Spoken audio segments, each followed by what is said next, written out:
Coucou les éveillés. J'aimerais parler de l'une des 5 blessures d'âme, celle de l'abandon.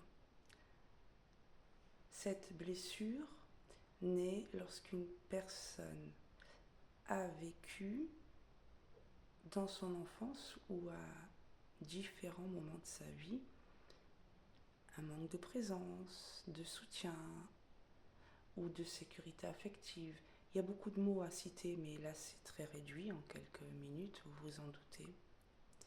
Ou lorsqu'on a ce sentiment de ne pas avoir été assez aimé, assez écouté, assez protégé.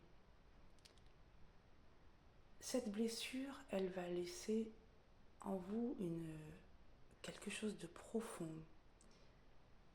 On peut développer de la peur, de la solitude, du rejet, de la dépendance.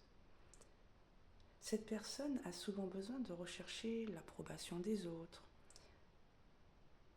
de s'attacher excessivement ou au contraire de fuir.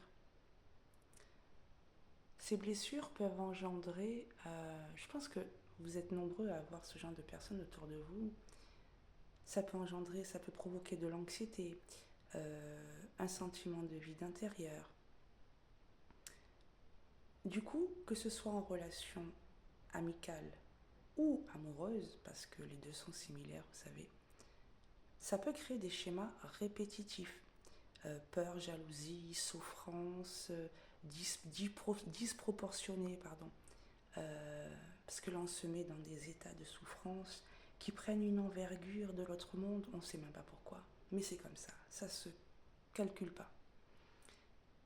La personne peut inconsciemment revivre en fait des situations qui vont réactiver cette douleur ancienne, cette douleur qui appartient au passé.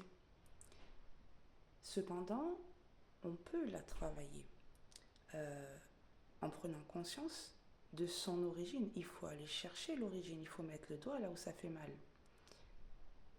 Il devient alors possible de transformer cette souffrance. Le chemin de guérison va permettre progressivement de moins s'intéresser au regard des autres, de reprendre petit à petit confiance en soi, de ne plus avoir cette peur de solitude, ce manque,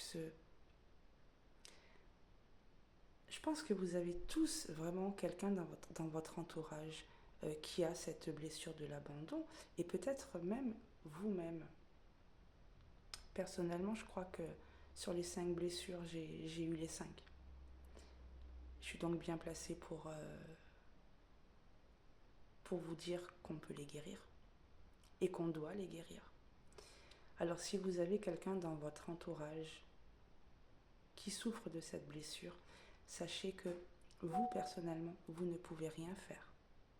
Vous ne pouvez pas l'aider.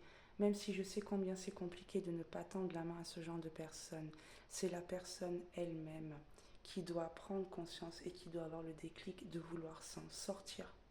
Alors comment on s'en sort? En se mettant dans l'éveil spirituel, en allant chercher des problèmes qui de base ne nous appartiennent pas, mais qui nous ont... C'est comme une empreinte indélébile en fait, c'est comme un tatouage que l'on porte sur soi, ok? Donc si vous avez autour de vous quelqu'un dans cette situation et que vous ne pouvez pas l'aider, ne vous rendez coupable de rien s'il vous plaît. On ne peut pas sauver le monde, on est le sauveur de personne. La seule personne qu'on peut sauver, c'est soi-même. Je fais vite parce qu'on pourrait parler de ça pendant des heures, mais n'hésitez pas là aussi à me poser des questions et à me parler de tout ce que vous avez envie de parler en fait. Bisous les éveillés.